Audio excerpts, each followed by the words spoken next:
Tonight's program is a repeat. We did it a while back, but we were unable to get it properly captured. All of these programs are being posted and will be posted in the future on the website, and they'll be available for people to come back to again and again, and also for folks that haven't had a chance to see the programs live, they can always pick them up at another time. So that's the purpose, and that's why there have been some repeats. We have a few more that will repeat that were done quite a while back so that we can get them captured and have them in our archives. Skills for living in a grid-down, once high-tech world. In other words, and I use grid down very often, and it refers to, well, we talk about the power grid, but it's communication grid. It can be any number of things that kind of binds our society together. If they go away for a period of time, whether it be short or long, how do we move forward? And especially if it turns out to be a long-term incident, how might we be okay no matter what? That's the whole concept here.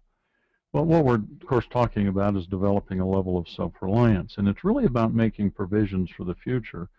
And if you do that and do that properly in all the areas that you need to, then you can handle all kinds of things that may come down. Now, those of you that have listened to me before know that I'm not talking about becoming independent unto yourself, an island unto yourself, or what we might say is self-sufficient, because none of us would be self-sufficient unto ourselves.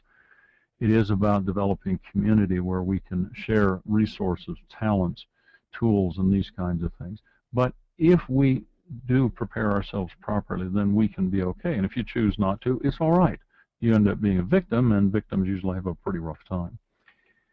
Well, we talk all the time about these 9 areas.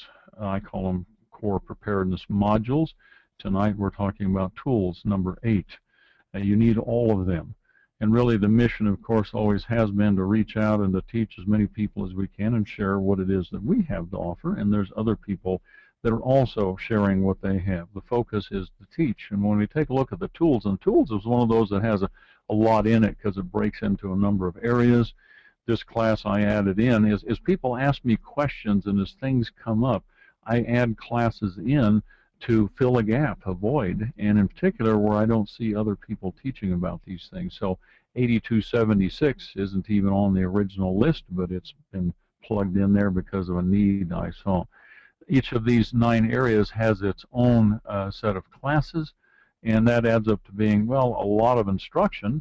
And one of the questions that people ask is, do I really have to know all of this stuff? Do I have to be able to do all these things? Do I need to own all of these things? And the answer is you can't. And we recognize that. I can't, and none of you can individually. That's where it comes back to this idea of community. So it's about developing community. This will be one of the future classes, a new one that I've been putting together. And watch for that one, because this is actually one of the most important things to be involved in right now, is developing that little community around you and helping other people do the same. In fact, next Tuesday, I'll have a guest on for our Tuesday night audio cast who was involved in the Colorado fires, and she has been involved in helping other people, you know, get prepared. And it's really about helping them become their own communities as well as developing community around herself. So she'll be my guest next Tuesday for the audio cast. Watch for that. You know, true preparedness, and what I like to call either self-reliance or provident living, is really must be based on principles, an understanding of how and why things work, not just buying a bunch of stuff. You do need things, but what's inside of your head, your heart, what you know is more important than the things you have. Now tonight it is kind of a potpourri of things, and I'm going to start out by just touching on some things briefly. A few areas I'll dig into with some depth, but in others it's just giving you concepts, because you see a lot of times people just don't think, oh, I didn't realize you could do something like that. And it's just having seen somebody do something. That's where I've learned a lot of things that I know how to do. A lot of them really came from my father as I was growing up and we were doing things, just watching him, watching other people and my friends who have shown me a way to do something. It's like, didn't think about that. And then that just becomes a part of my repertoire of things I do.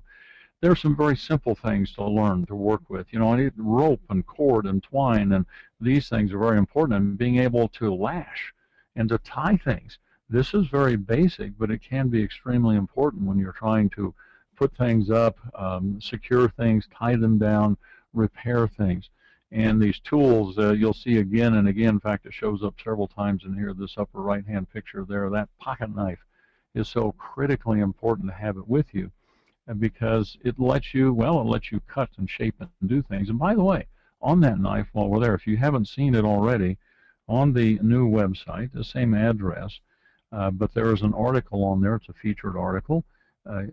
It's on this knife. It's on the knife that I use and why I use the knife, why it is I promote the knife.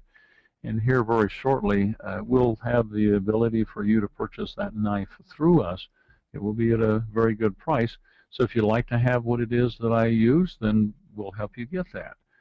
And if you have something you think works as well, that's great. Each one of us develops our own way of doing things, as long as you know that it will take care of you. I always like to learn from other people because they give me ideas. It's like, I hadn't thought about that. You know, simple little things about recognizing that when you have a synthetic rope or cord or webbing, you know, a lighter, a match, a candle, so that you can melt and fuse the ends of it so they don't unfray. You know, like looking at that picture in the upper right-hand corner there, where that white cord is all fraying out. Well, by melting the ends, you stick it together. But if it's cotton or something that won't melt, what do you do? Well, it goes back to the old thing. We used to call it whipping a rope, either with cord or twine, thread. You can do something as simple as putting black tape around the end of it. And then if you'll notice, you look in the ends of it, it actually has a little bit of glue that's run down in there so that the ends are, you know, stuck together so they can't come apart.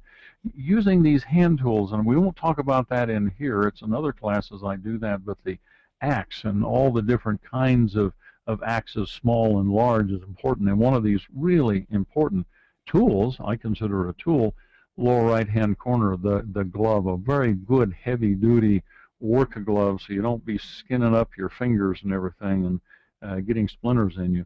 But learn to use some of these tools and play with them. Now, safety is an issue, and this is why I need to gain experience with it. And I try to do as much as I can anytime I have a chance of good exercise, but also it keeps the skill in place. But there are some things that a lot of people do not understand. You have what's called a single bit axe. It has a bit on one side for cutting and a flat head on the other. And most people think that the back side of that axe is for pounding things. Not really. You shouldn't do that. If you want to pound something, then you're going to use something more like this that's in a hammer. And the reason for that is very simple. If I back up here and you take a look at what's called the eye of the axe, where the handle goes into it, the sidewalls of the metal, it's actually fairly thin.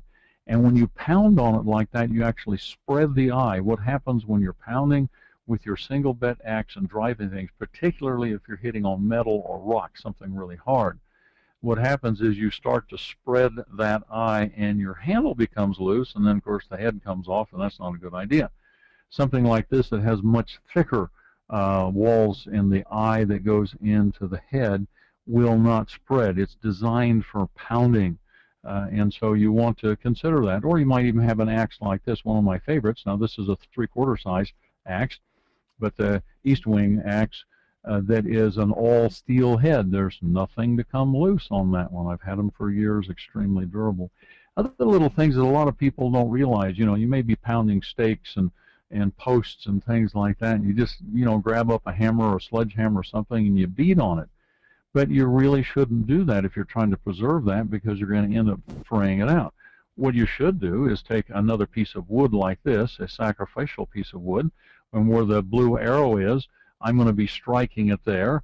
The black arrow points to this little segment of wood that's in there, and I'm protecting the top of that stake, because you'll notice what happens here as I've been driving this thing in the ground, that piece of wood on top, which is my sacrificial piece at the blue arrow, it's all splitting and fraying, but I'm protecting the stake that I have down below, and it's not being broken out. So the just little skills and understanding like that, some of these practices.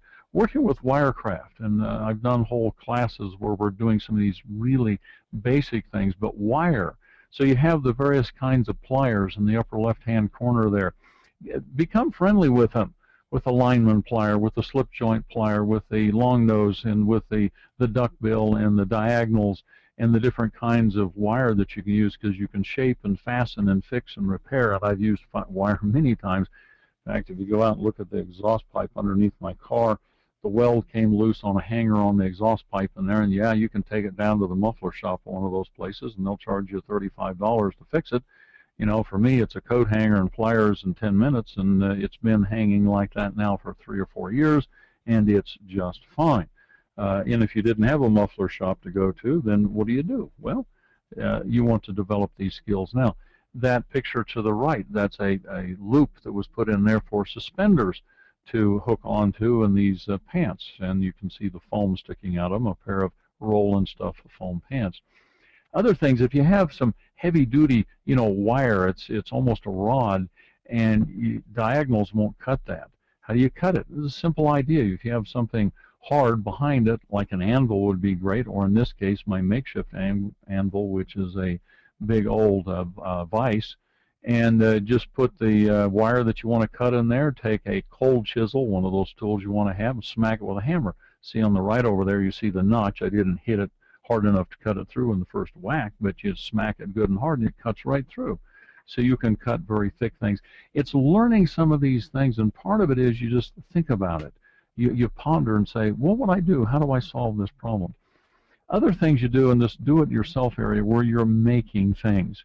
And I like to make as many things as I can. I try things out sometimes just because I can, and I'd like to see if I can solve a problem perhaps I haven't done before.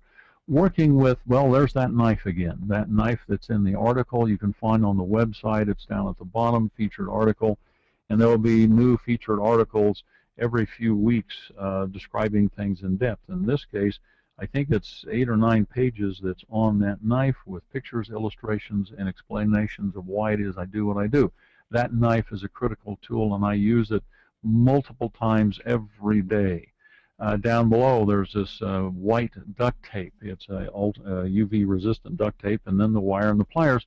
And I had the need to be loading buckets of wheat and beans out of these bins that we had. This big white bin had a door on the side, but it needed a chute, and so I built one out of cardboard tape and wire to build one. And you see there's the door that you can raise and let the beans drop in, and that little flapper that hangs down that so they don't bounce too high and bounce out of there, controls the flow.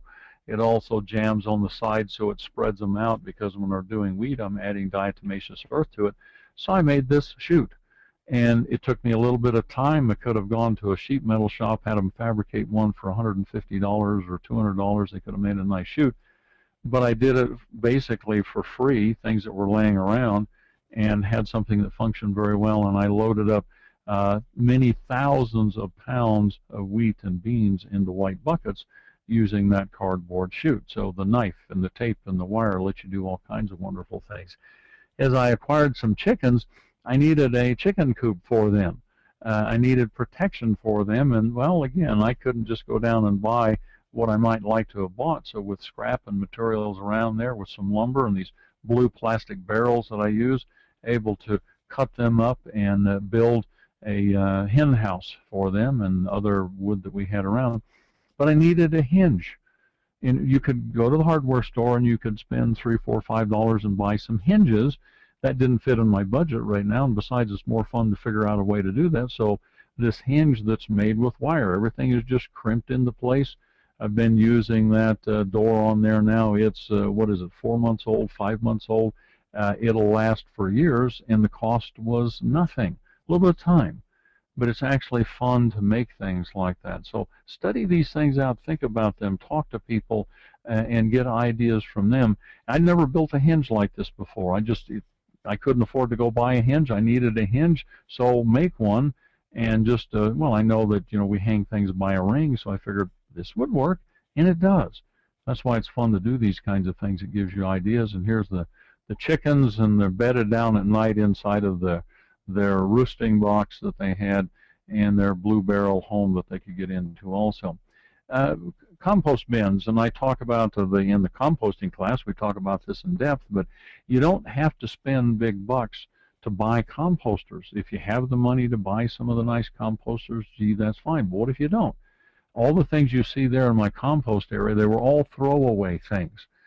Those compost bins where you see the pallets right there, the white wire racks, those came out of a Toys for Us that was remodeling, and they were pulling these things out, throwing them out in the parking lot because they didn't want them anymore. And it's like, can I have those? Yes. I wish I'd gotten there sooner and got them all, because I could use a lot more of them. They're very useful. But to close off the ends, use pallets, or you make your entire compost bin out of pallets. There's one to the far right over here that you can see that is with pallets, and they're just tied together with wire. Pliers and wire, and lash up 4 of them together, throw your stuff in there and let it run. Or throw away wire like this. It was dumped, and I picked it up, some of this big hog wire, and made it into a round bin just by, in the right-hand picture over here, you see where the wire is bent, and there's a rod that slipped down through it. And when it's time to empty it out and stir it, you just pull the rod out, it opens up, it drops on the ground. You can shovel it up, move it around, put it back in there if you want. I think it's fun to do these things. This tumbling composter that I built, the first one I built, it had some expense in that because I had to buy some of the pipe fittings and all, but it was a throwaway barrel. And I just wanted to figure out how I might do that. And once again, in the composting class, I go through this in depth, so we won't spend time here, but it's worked very well. I built that back in 1999. So it is now, what does that make it, 13 years old, and it works just fine. Another simple composter that you can have is using these plastic trash cans that are tapered. Cut the bottoms out of them. You see the one that's upside down. They both go upside down. Dump the stuff in there. What's nice about this, when it's time to change the compost, you just pick up the composter off of that cone of stuff there, and then you can move the composter over and shovel it into it. Building things, the screen that I would use for screening my compost, getting the stuff that's fine and digested that I may want to use, and just building a screen out of scrap lumber and some materials that I have. Even my little greenhouse I built years ago, this sun space where we were able to grow beets and carrots right up into Christmas, made mostly out of scrap materials that I find. And so if you will practice skills now, and that's what I'm talking about, do it now, perhaps when you don't have to do it, so that when there's no choice, you're not really trying to scratch your head how to figure it out. I needed this grass lawnmower that I had has a catcher on it, but I was mowing at our previous house. I had an 1.25 acres that I was mowing with this thing, and you'd have to empty that thing out every 5 minutes, and it was a real pain. I just wanted to drop it on the ground, so I made a chute out of really heavy kind of a rubber right there, so it couldn't flip rocks or anything through it, and just this shield, and let it blow it out the back and drop it on the ground. And it's simply made with wire. I had to weld up the frame. It's nice to have that skill. If I didn't have the ability to weld, I could have figured out another way to do it. In the light class and the heating class, or in the recovery area, using a tomato cage and your pliers and bending and a little bit of pop riveting and making a shield for it, so the heat that comes off of my lamp in the winter can be heating water at the same time, cooking food. Making things out of trash bags. This is a raincoat. A very simple thing to do, and it's got some tape to hold the hood on it, and it's all throwaway kinds of things. And looking at the details on here, I talk about these white plastic bags, the grocery bags, cut them into strips, braid them together, and that's how I make my closures work on here. Simple things. More details in other classes. I'm not trying to teach you these things if you haven't seen them before, but to give you concepts that there's answers that don't have to cost a lot of money, they don't have to take a lot of time. You can make them out of junk. Lower right-hand picture there, that's strips of the plastic bag that's been braided together to make the cord, and then that's a paper clip that is tied into, and you make this toggle and loop for a closure on it, just like the toggle and loop that's up above to close around the neck and hood on that. I have a challenge with gophers in my yard, and so I don't like killing things necessarily, but they're killing my trees and eating up my garden. I want them to stay in the fields around me here. I won't bother them, but I needed to get rid of them. You can go down and buy the probes and things, but they want $25 for those, and I'd rather put money into other things. So I made a way to get the poison down into their hole, and it works like this. You see that rubber hose that's on there slips down into the opening of their hole that I've opened up. Then the back comes off of it. Nothing is actually glued together.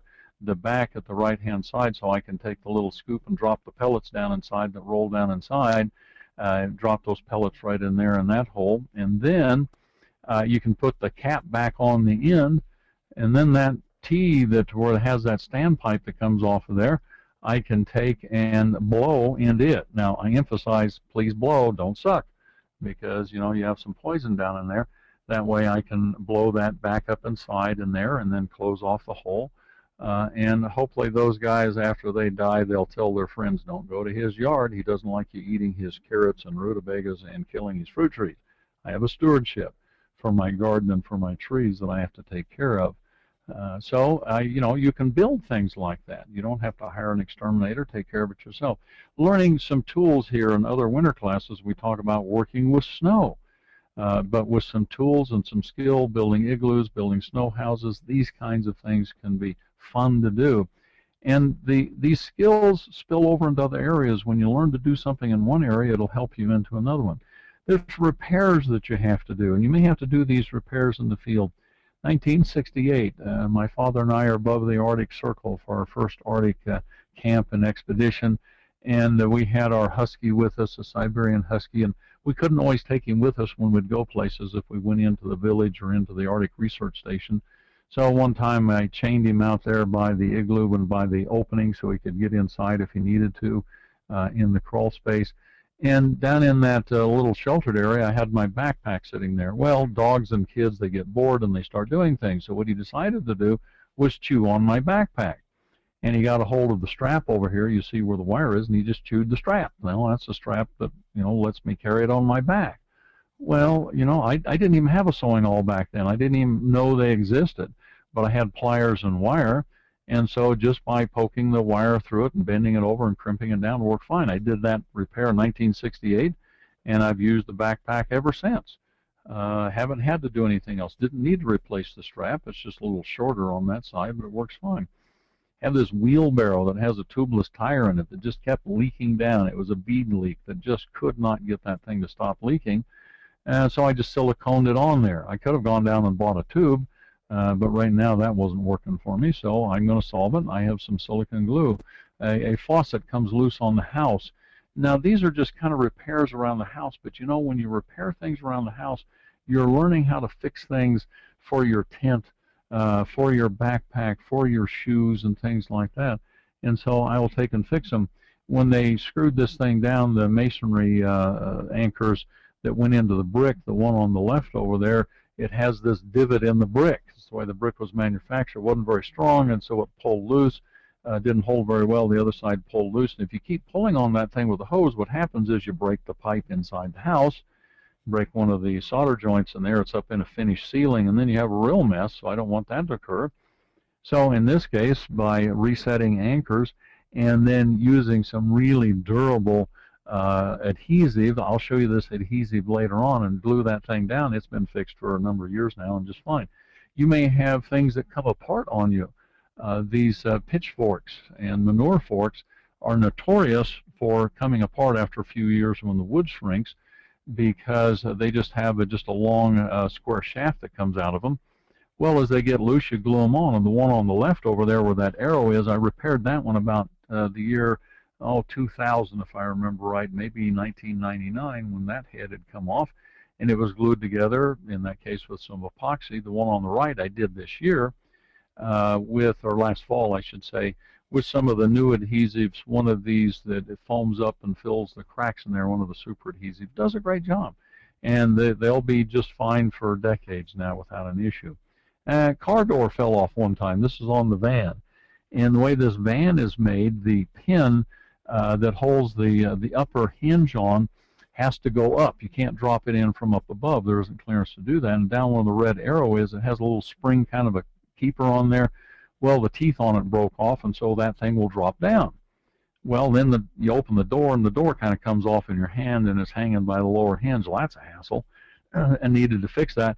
If you take it to the garage, they charge you $110 to fix the thing. I know, because we did that one time. And it's like, oh, I can do this. So you take that pin right in there. I just take it out, drill a hole through the end, drop a right-sized washer over it. I actually had to drill the washer out and then put a cotter pin on it. That door is not going to be dropping off of there. Save $110 doing that. But even if you could afford the $110 in the future, if there's no garage to take it to, what do? You just let the door hang flopping loose? Well, you don't. I like to experiment with things. I had this briefcase that became damaged, the hinges in it that holds it open from going too far back and lets it stand open.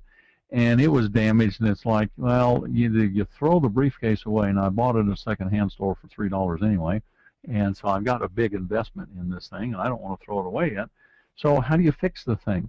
Well, the only materials are that I used, the green arrows point to at the right, there is what's called a fender washer. It's a large diameter washer with a small hole, and then there's some parachute cord. The fender washer at the yellow arrow, you can see it's actually glued on. That's the hole where the rivets normally went for the hinges that's on there. And then the parachute cord, and I was thinking, how am I going to secure that to it? Now you could stick it out there and have a big knot on it, but that's ugly. And so I decided, well, the stuff melts. And so the holes and everything are just the right size, and I can poke it through. And you have to fuss a little bit to get the length just right, because if it's too long, it flops back too far, and then this thing falls over. And if it's too short, it stands up too straight up, and then it keeps falling on your fingers when you're trying to put things in there. So you have to fuss with it a little bit to get the length just right, trimming it back and forth.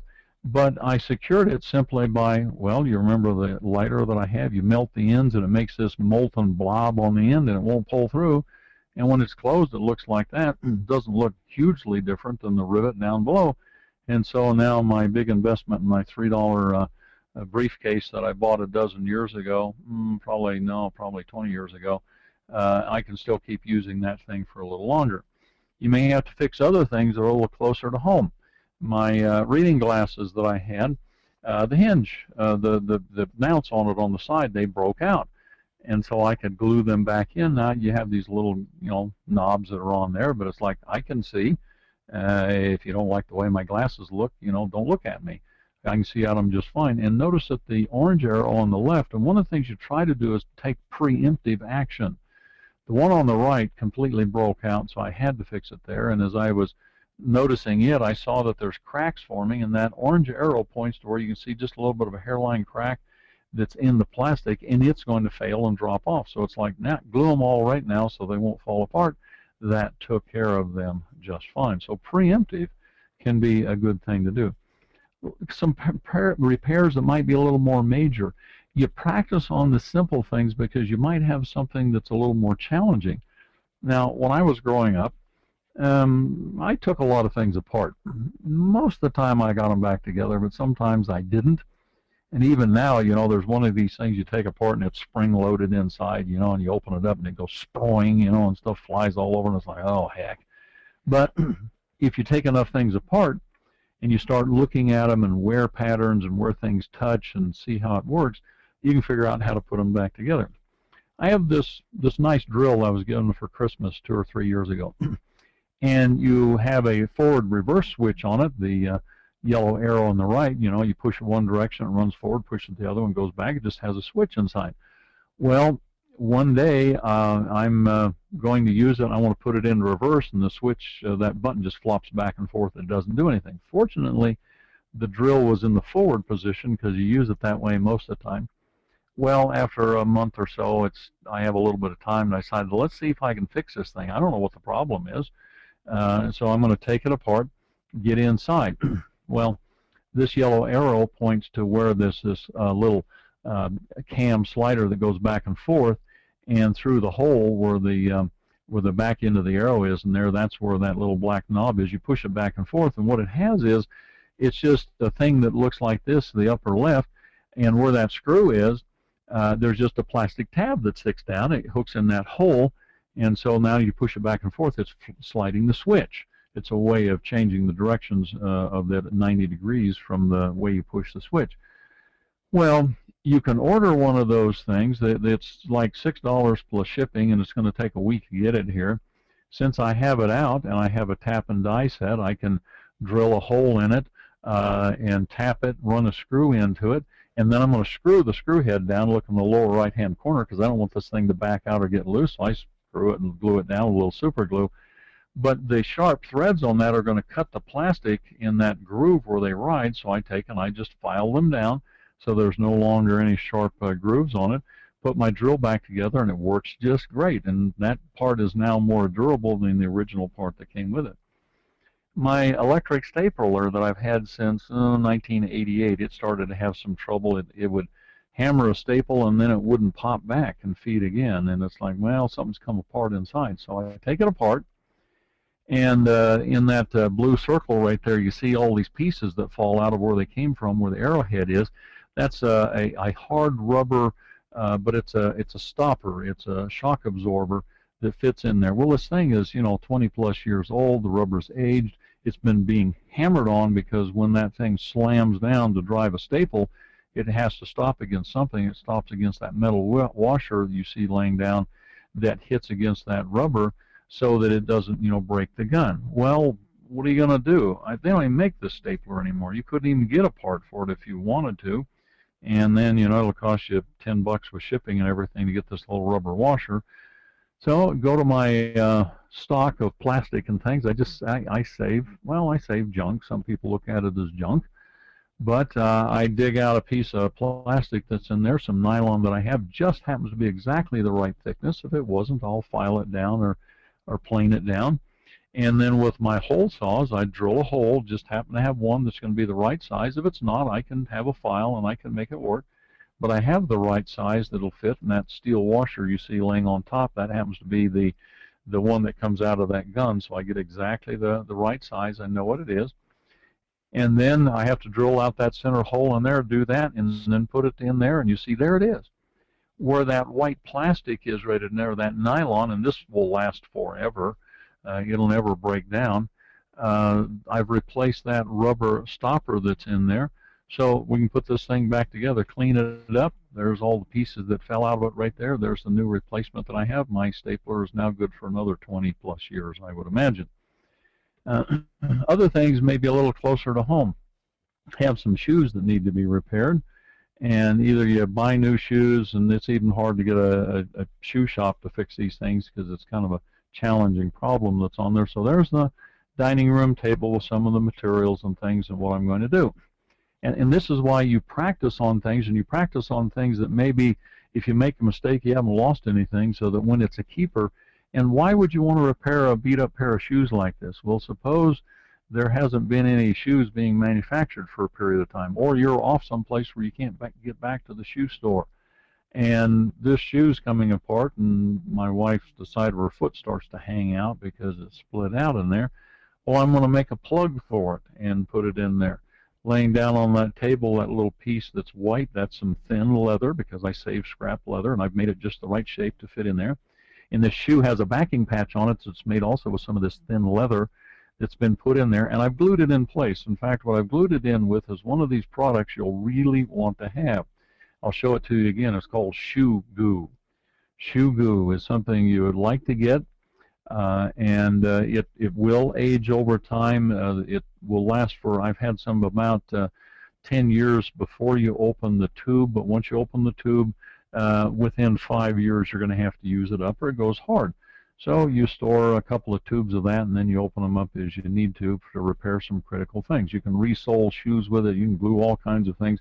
This is what I actually use as the adhesive for that faucet that you saw me repair earlier, the mount to the brick that's in there. Okay, so we made this backing that's in there because I can't just butt glue that patch in there and hope that it will stay. There's a little closer view of it. I've also done a little repair up around where the top of the shoe, where it's become frayed and coming apart. And then I've trimmed that little plug down so that it'll fit. Here we go a little again. You can see how it's just about the right shape. And then I'm going to glue it in there again with this shoe goo. Now I've already previously glued that backing piece that's in there. We get a little bit of the shoe goo that's in there, and I need a way of clamping it. So here's one of these tools that helps you with your skill, and just a little old C-clamp in there. Squeeze that down, let it set for a few hours, and then we're going to take it out with some shoe polish and some dye. Take a look at how this thing looks. I mean, if you know where to look, you can see that there's a rough spot there and it's been patched. But when you're 3 or 4 feet away, you can't really tell anything about that patch, and those shoes have been used now for another year and a half after that. Some of them get to be a little more major and a little more challenging, and not everybody is a car mechanic, and you don't necessarily have to be one, but you know, within your community, and here's the point, some of you may have these skills already, some of you have the ability to gather them, and some people really just have so little experience that you probably, maybe you couldn't do any of these things. That's not necessarily bad, because you may be very skilled as a brain surgeon. You may be very skilled in other areas that would be critical in a period of time when we have some real challenges, and somebody else has these mechanic abilities, and that's why you say, listen, tell you what, I'll fix your car if you'll fix my gun. Tell you what, I'll fix your car if you'll weed my garden. I mean, there's all kinds of ways that we can support and help each other working in the community. So this is not about you necessarily having to know how to do all these things, but within your community over time, you like to have these kinds of skills, supplies, and tools. And so that's one of the things you're doing, is you're looking for people. It's people that you can help, and they can help you. Well, my daughter has this car that she bought. There's a long story behind this. I don't have time to tell you the whole thing, because this was one of those things that I just really wanted to give up. But it irritated me enough that I wanted to figure out a way to fix this thing. The engine had been swapped out, and when the guy that swapped out the engine dropped in the other engine, it wasn't exactly the same, but it sort of fit and everything. And when he put it in there, he left in the original half shaft on the passenger side. That's the thing down at the bottom that says wrong. That's the one that was in there. And I couldn't figure out what was going on, because here was the problem. In fact, I'll skip to another picture here for a second. And we started hearing that there's this banging noise, this knocking noise, and it's sounding really bad in there. And my daughter says, what's going on with the car? And I climb up underneath in there and look around, and this half shaft is kind of loose. It's not bolted down like it should be, and it's beating on the side of the engine. We'll come back to that in a minute. And in fact, I didn't know it, but it beat a hole in the side of the engine in one of the oil wells. I couldn't tell that at the time. So I'm going like, well, okay, the bolts have dropped out. So I figure, and she took it down to the auto repair place, and they said, well, about 150 bucks, we'll get it up in there, and we'll reattach that and everything. Well, they didn't know what they were up against, because it wasn't a problem of the bolts having backed out and fallen out. It's the fact that it was never bolted down. This guy that swapped out the engine, go back to this one right here, the correct one is up above. You see the bolt pattern, you see the length? They are not the same. There was no way to bolt it down. It didn't match up with that engine that was in there. The original engine, the one down below that says wrong, it would bolt up, but the one up above that engine needed was not the one that was installed on the car. And you see right here, these bolt holes, there's no way they line up. They can't line up. It's a different pattern, different shape, and everything in there. Took me, and we had a dickens of a time finding the right half shaft, trying to get a used one, because going to the junkyards, and it turned out there was only 2 years that they used the particular half shaft that we needed. It was a 1994 and a 2001. They used that same half shaft. All the others used the one you see down below that was wrong. So we finally got the right one, and went through all kinds of aggravation over a period of 3 months, bringing in different shafts, and appreciate the guy at the junkyard that kept trying to get them in. And so I get the right one, and we can put it in there. And when I'm cleaning this thing up, that's when I discover it's pounded this hole in the side of the engine. All right, so we have to fix that. I'll talk about this adhesive a little later that I've used in a couple of places. It wasn't into the water jacket, so we weren't losing fluid. It's into an oil way where the oil drains down from the rocker arm cover up above down into the oil pan. Well, what you're supposed to do is pull out the engine, replace the block or weld it up or things like that. But, who has time or money to do that? Besides this, it's now getting into the end of October, and it's cold out there. And I'm trying to work on this car, and she needs her car. So I happen to know this one adhesive, this PL7 or PC7, I'll show you here in a few minutes. It does a really good job, but you have to clean it up really well and make a little bit of a backing screen for it, put it up in there, get my heat lamps in there and let the thing cure up for a day and a half, and then we can bolt it in there. The bolt pattern right here, you'll recognize it with the red arrows. That's the bolt pattern that particular shaft needed, and you see how some of the other things are pounded out in there from that thing beating around. Well, Okay, it was an adventure, and I was glad that I won, but at the time I was getting really tired of fussing with this car over a period of about a 3.5 or 4 month period, back and forth trying to solve it and get the right part. This last winter, my son, who was down here visiting, and he came so he could use our garage in the winter because he needed to replace the heater core in his car. He looked up online, and to get one that's supposed to be for this car, well, they want $390 for the one down here. You see the lower one, which is the one that came out of the car, and it's the one that's leaking. But that exact one, it's it's $400, and it's going to take a week to get it. You can get another one for $49 in this 2-day delivery. And the claim is they're the same, and so he orders the one up above. Well, they're not the same. If you just start looking at them, there's no way that they're the same. They're about the same size and shape, but everything else is different. Okay, so you can go back and pay, $400 and wait another week, and he couldn't afford to do that, time and or money, or we just adapt that one and make it work. Now, by the way, when you take out the dashboard to get at the heater cores, these auto engineers ought to be smacked with a big wrench for the way they design these things. You should be able to get to those things from the outside, but you can't. So that's what your car looks like when you remove the dashboard and all the seats and everything. Of course, there's pieces sitting around on the garage floor. Now then, we've got to adapt pieces off of this original one. Well, those are copper, and so we can unsolder them and take those pipes out because we need them, because the new one doesn't come with them. But those are supposed to be pressed in with an O-ring, and there's no O-ring and there's no tubes that come with them because you're supposed to use the things in the car. There's that adhesive, that PC7 I talked about. Boy, do I love that stuff. It's a very tough fiber reinforced 2-part epoxy. Very, very strong. I've repaired a lot of things with it, and as long as you don't get it way too hot and you let it cure up very well, it'll handle things. Now, we're running water in here that may be up to 225 degrees. It will hold up to that just fine. Can't get a whole lot above that. But I'm going to have to glue those things in there because you don't solder copper or brass to aluminum. So we're going to do that, and we reinforce the neck on it very well because I've got to stick it in there, and you can see, and we've had to do a little bit of modifying to the tubes so they'll slip down inside. We get that adhesive down in there, and then a whole gob of it all around it. Get them positioned so they're nice and straight. I'm going to put them in the spare oven that we have out in the garage because I want it to cure up a little quicker. The garage is cold, so we want to run that at 110, 115 degrees. Get this stuff to cure well, and get it braced into place and held well there. And here's a little trick you may not have thought about. Off to the left, you see where I have that mixing board, where I have the paddle, where I stirred that stuff up. It goes in the oven too, because how do you know when that stuff's done? You don't want to pick that up prematurely and wiggle it around and say, oops, loose, it's not done, because that's not good to be breaking your joint.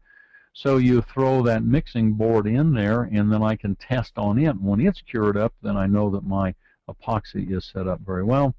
The door stays open a little bit so we don't overheat. We just watch the temperature on that.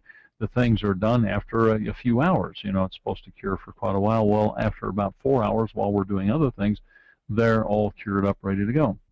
Now then, the air box, of course, doesn't work because those tubes come out in a different location, so there's a little bit of Dremel grinding and cutting and filing so that things will now fit. And then, well, there's no screws that'll hold it in place. Guess what? Just glue that thing in place. We're not going to be replacing this thing, in the near future. The car's fairly old, and by the time this thing fails again, the rest of the car will be gone.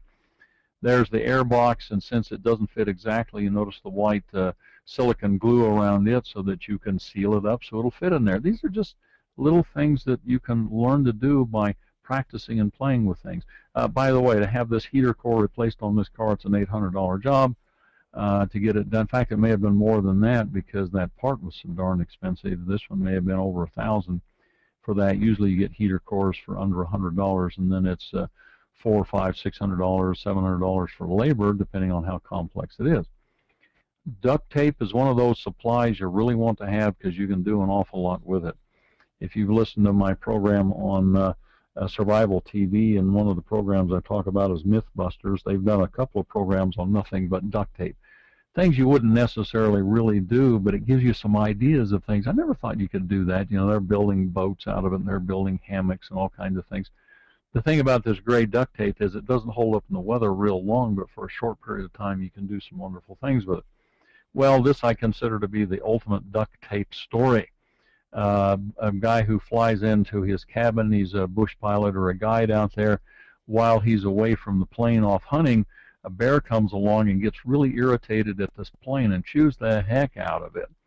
Now, he doesn't do any fatal damage to it, but he tears up the fabric and everything quite well, and some of the electronics, the electrical system and those things, but he doesn't damage flying surfaces and doesn't do structural damage to the point that you couldn't fly it, but you can't fly it with all this fabric hanging out like that and a big hole in the side aerodynamically. That doesn't work.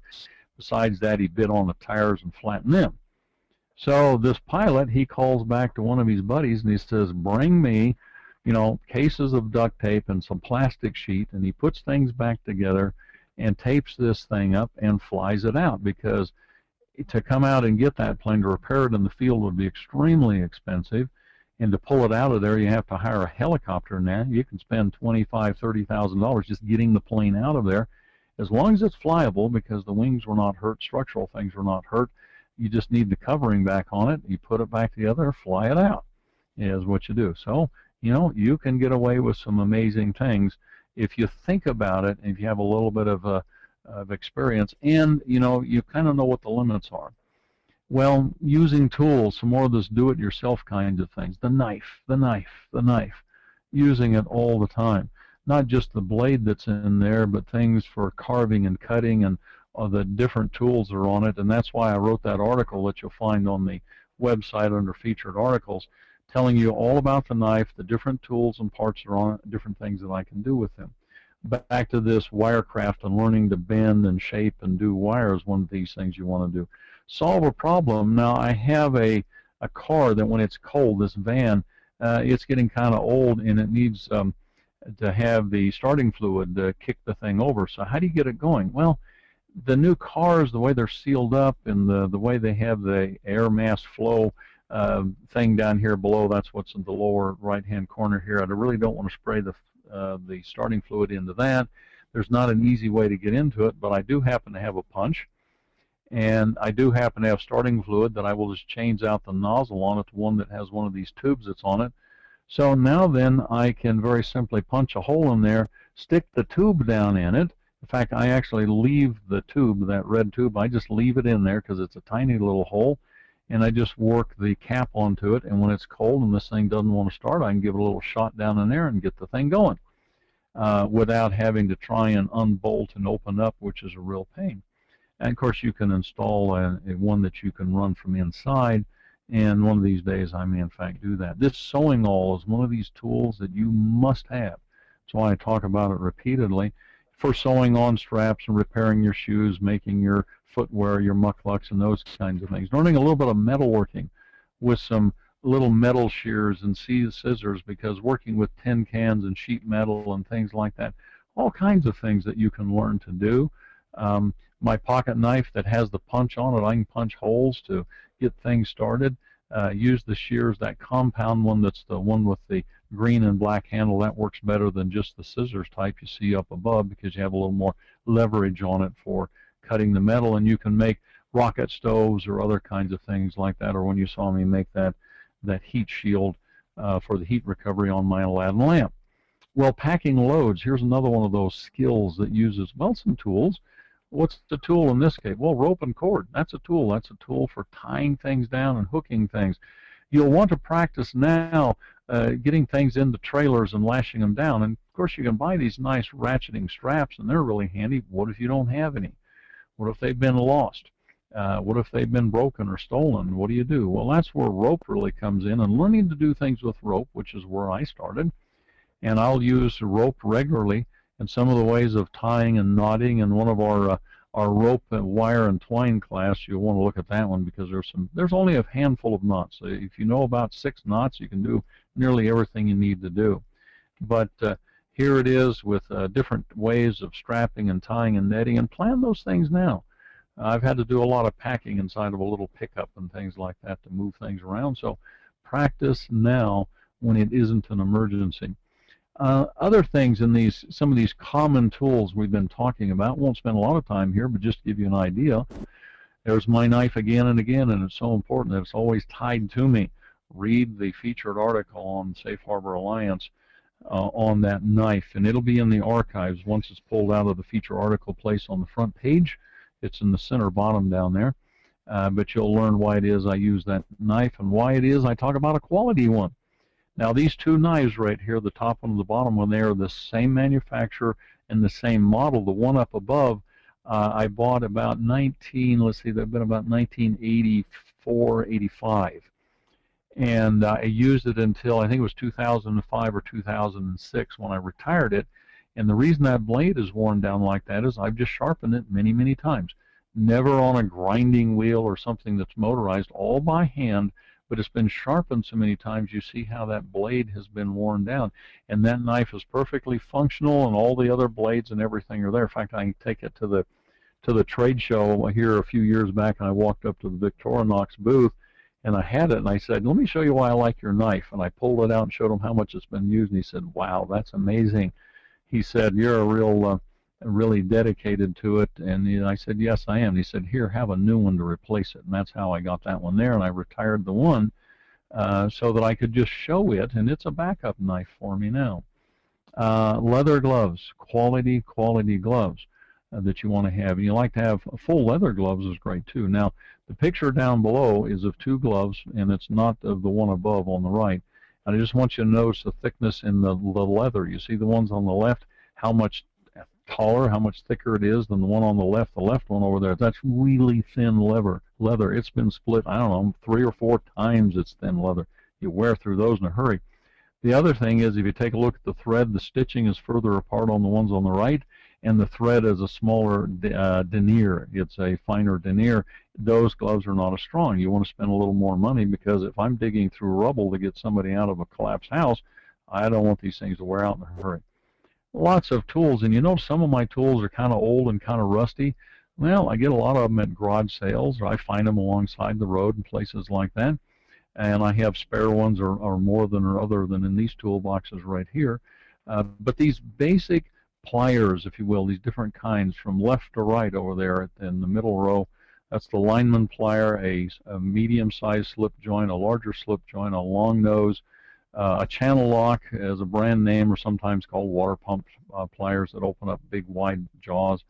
Down below at the left is a pair of diagonals, wire cutters, and then to the right, clipped onto the can, is vice grips, and up above you see them in there. Those are all some of the kinds that you want to have. They're so versatile, and have more than one pair of them. Again, my tool drawers with these different tools in there, and the wrenches, and the different size wrenches and screwdrivers and these things. And some of them are pretty old. Some of them I inherited from my father.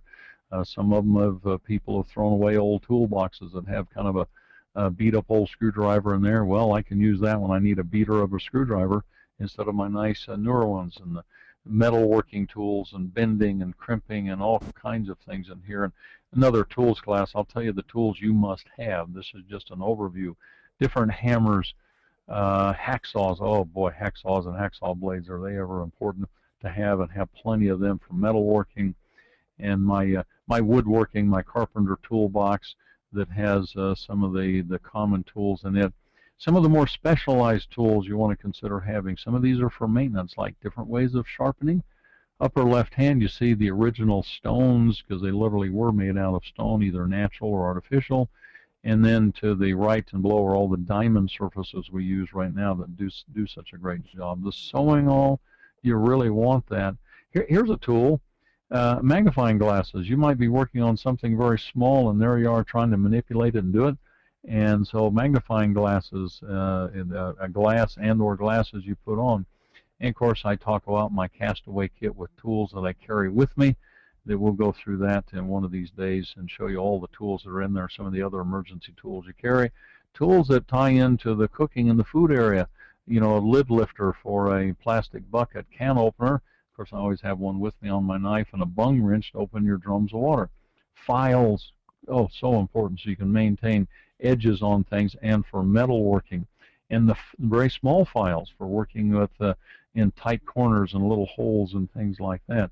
So in a lot of these things, you'll notice some of them look kind of ugly because I found them. They were abandoned. They were thrown away at garage sales, places like that. Brace and bit. You know, I love using a power drill, but if I don't have a power drill, I need to put a hole through some wood. Well, that's the way we used to do it before the drills were common. and having a collection of those things. And you find those really cheap in the garage sales because nobody wants to use those. That's a lot of work. Having the gear reduction, or I shouldn't say it's not geared down, it's geared up, a hand crank drill, so that you can drill even faster, particularly when you're going into metal or hard kinds of things. Pop rivets and using in the pop rivet gun, maintaining your saw with the saw set.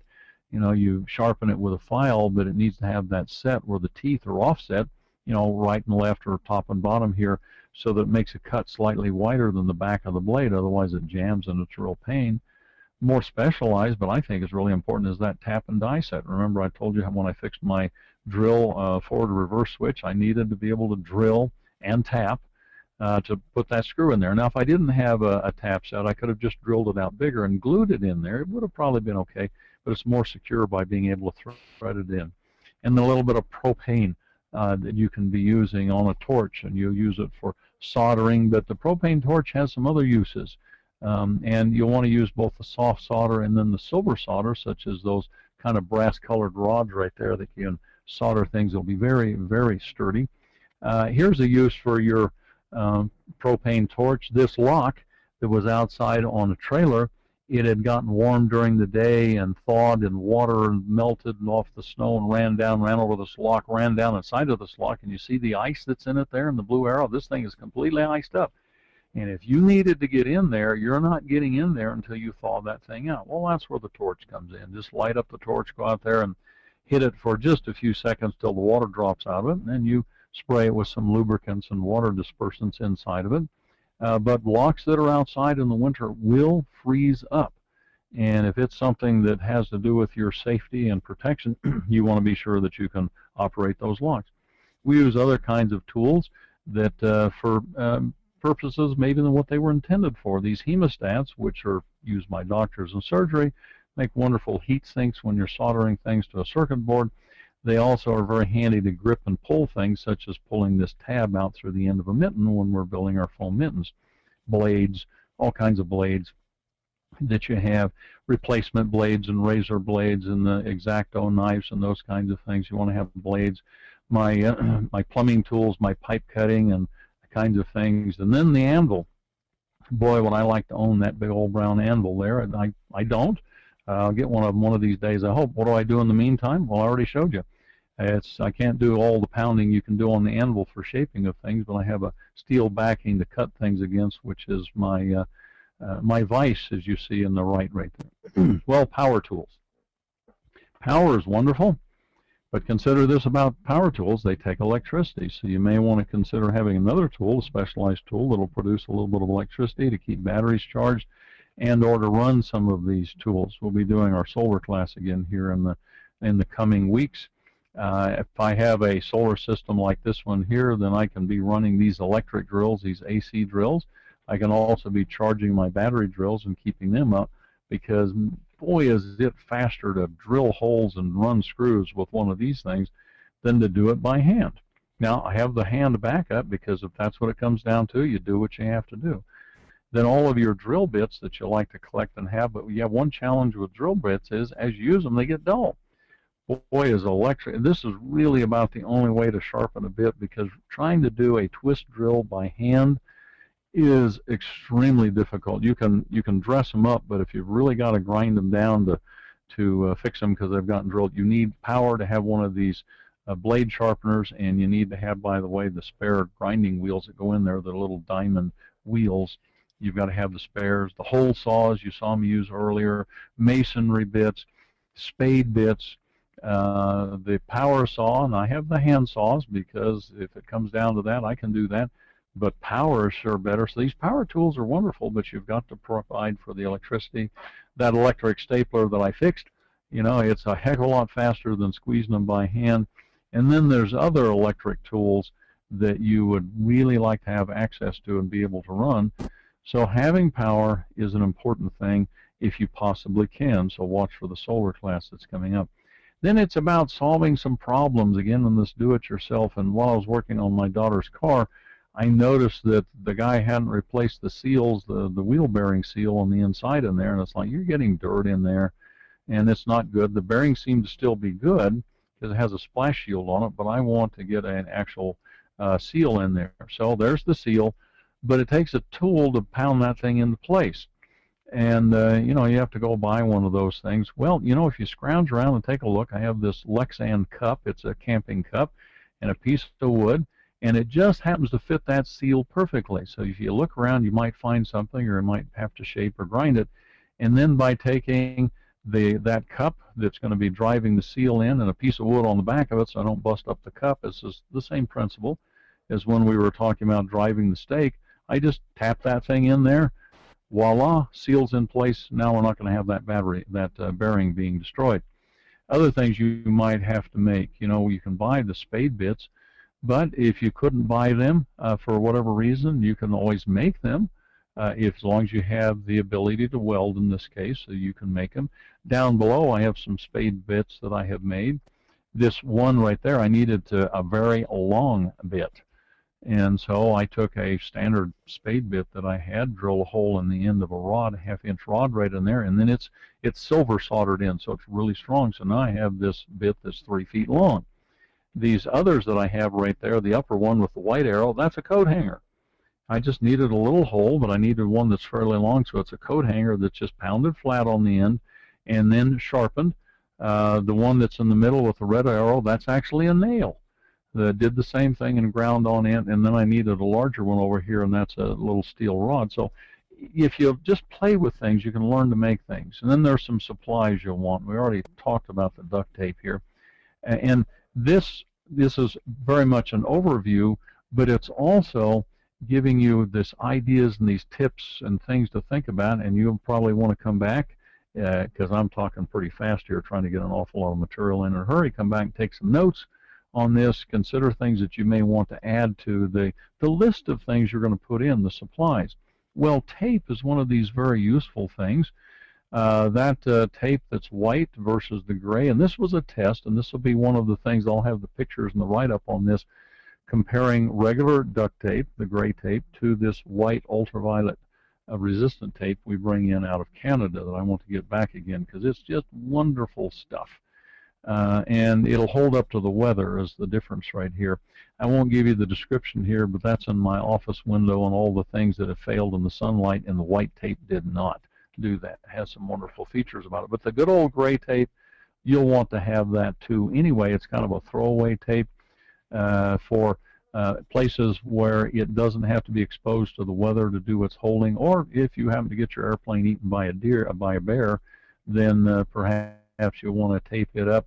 Things that may be exposed to the sunshine, such as this is a air duct that's being made for a solar panel, or the wall to a greenhouse that's going to be inflated.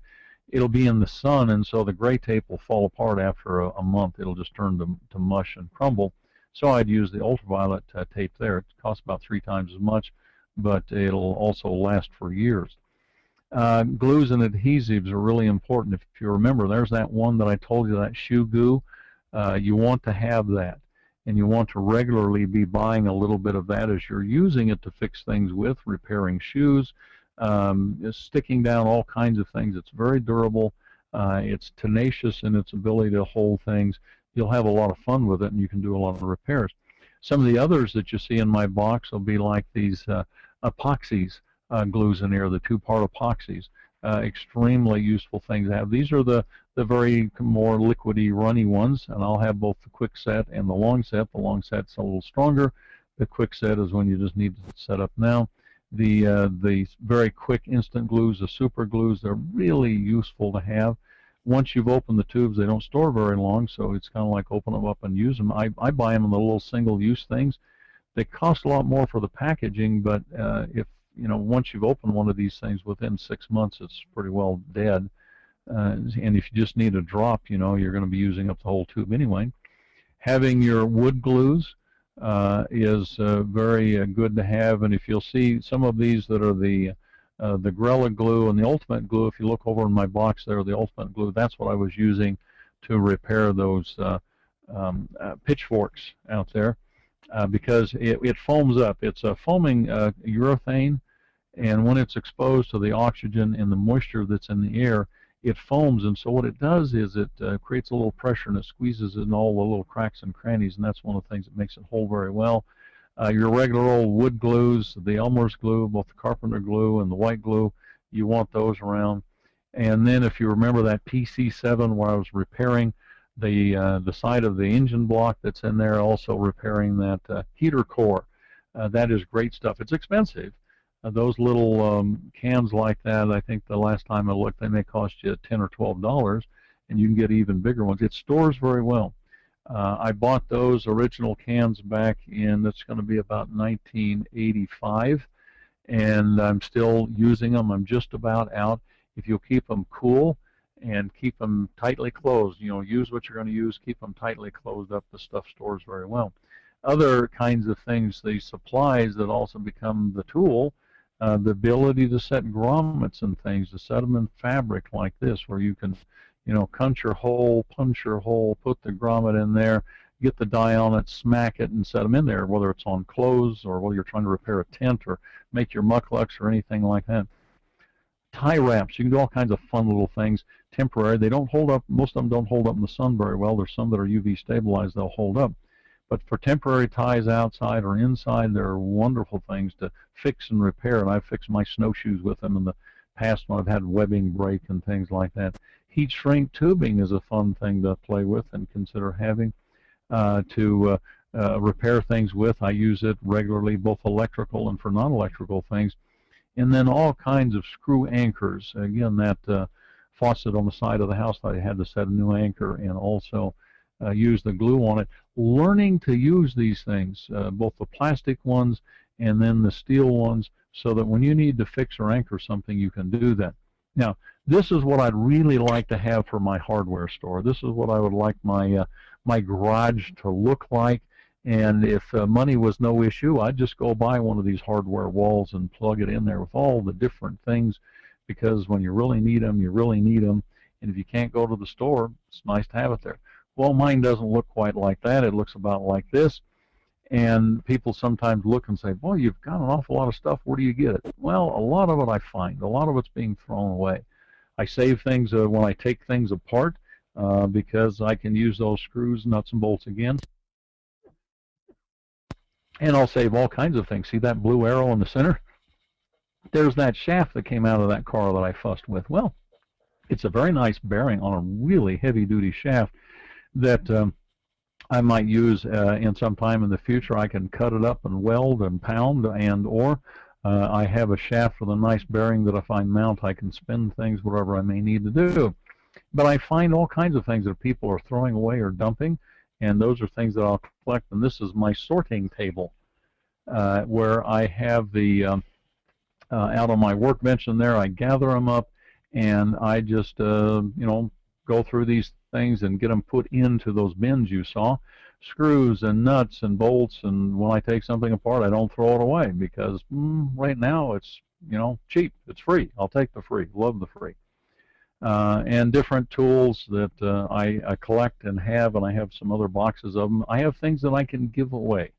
I don't have to give away my primary tools. I don't have to give away the new tools that I bought, because I find others that are still very functional, very good, that I can give somebody that may be in trouble. You know, lumber and plastic and steel and aluminum and all kinds of things that I save. And then as I go along, eventually I get things put in boxes and marked and put up on the shelves so that they're handy to use. Well, there's some ideas, and this was just to give you the concepts of some of the things you can do, some of the things you can learn, because a lot of this you just have to play with it. So provident living is based on principles of understanding, and in this case it's things that you can do, it's the tools, it's some of the skills that you may want to play with, that you may want to hang around somebody. You know, if you have an old blacksmith around you, boy, I'd go over there and help that blacksmith. Can I help you? And let him teach you how to work with some hot metal and how to bend and shape. A carpenter, go volunteer to help a guy that's carpentering. And maybe not on a professional job, but maybe it's a neighbor that's doing something. Go over and help your neighbor. For one thing, you'll be building your community, building a relationship. But the other thing is you might get some skills and ideas. You might see him use a tool in the way that you've never seen it used. You might see him solve a problem. And that's where I've got some of my ideas from. I don't invent all of this stuff. Some of it I figure out a way. I may not have ever seen how to do it, but I like to play with it. So go have fun with these things. Keep in mind that since we're talking about principles, that there are foundational principles. In other classes, I talk about these in depth, but very briefly, the most important one of all, and this fits right into what we've been talking about, the law of provident living, to live providently, make provisions for the future. The order of priority is number 1, spiritual, number 2, attitude, number 3, knowledge, and number 4, stuff. And we've really been talking a great deal in this section about attitude and about knowledge. And knowledge, what is knowledge? Well, knowledge is information. I've given you a bunch of information, and you'll probably have to watch this again to get, let some of it settle in a little bit more.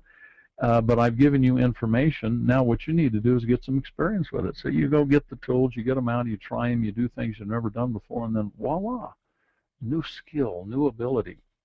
And it opens up whole new horizons for you. The other part of this, the attitude is so important.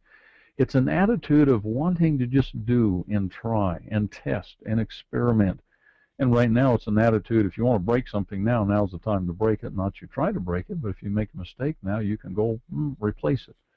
But in the future, if there's no ability to replace it, you really want to have that knowledge and that skill that's come from an attitude of curiosity and learning and experimenting right now.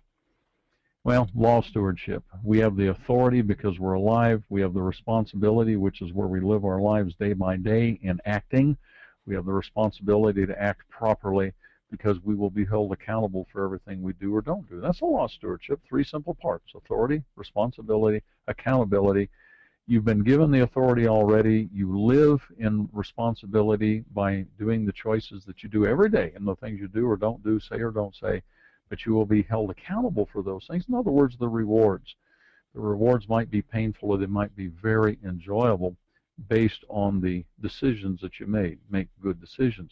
Law of the parachute and everything we're talking about here in this area of provident living, it is about being prepared before. It is about having the things you need before. It is about knowing how to do these things, actually doing them, and of course having life-saving quality. In this case, instead of a parachute jumping out of a plane, we're talking about your attitudes, knowledge, skills, and supplies, because the disaster, the emergency, life doesn't care. The responsibility for your well-being in your household is yours. So there's these 9 areas that we talk about. Tonight we've been talking in the area of tools and skills that deal in with tools. Foundation principles: clothing, water, sanitation, nutrition, shelter, wellness. Tools and supplies are the areas. Well, you can learn more about these principles and concepts online at self-reliant.com. And these, right now, I'll just mention that all of the videos are not up, but they're coming. The tools have been getting in place so we can do that. They will have this whole archive of things. There's about 25, 28 webcasts that we'll be able to post here shortly, and then we're capturing them week by week, and they will be posted.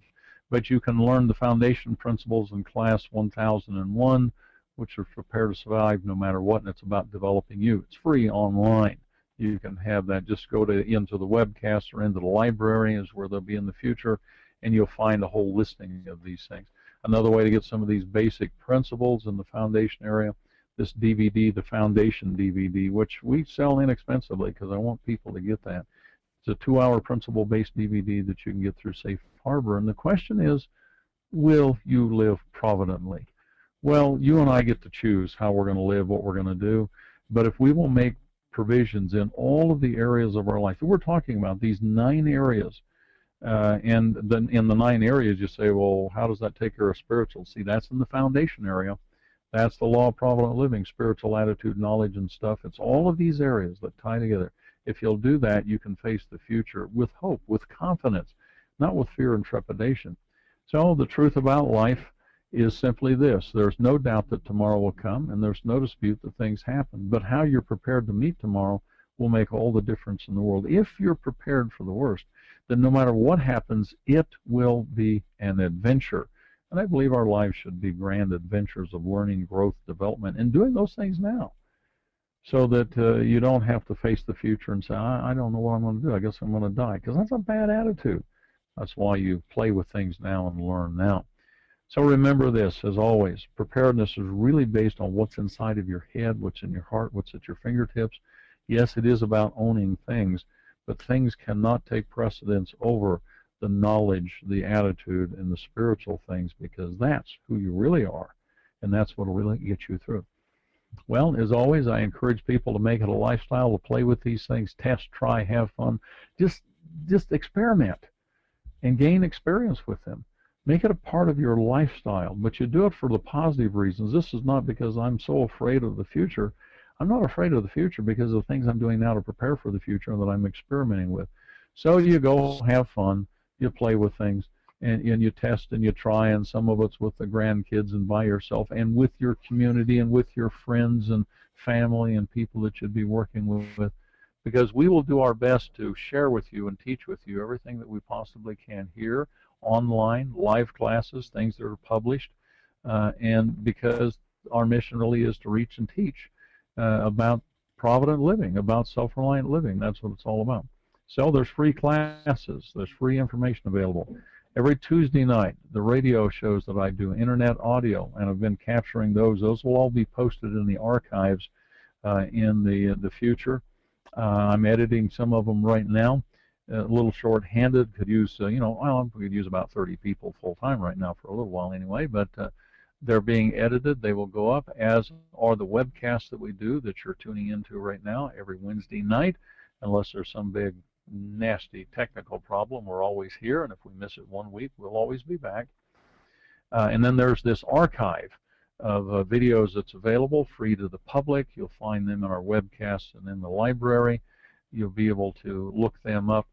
And then there is the newsletter that we have, and it will be expanding in the future too, but it'll keep you apprised of both the events that are going on, give you links to come into these different classes. Well, that's who we are. This is what we do. This is what we do our best to provide to you and enjoy sharing with you. I do this because I believe that it's a part of my stewardship, because the things that I know and I can do, that's good for me and my household, but they're really of no lasting value until they're passed on to other people, to my children, to my friends and others that can pass them on, because it's about making a difference.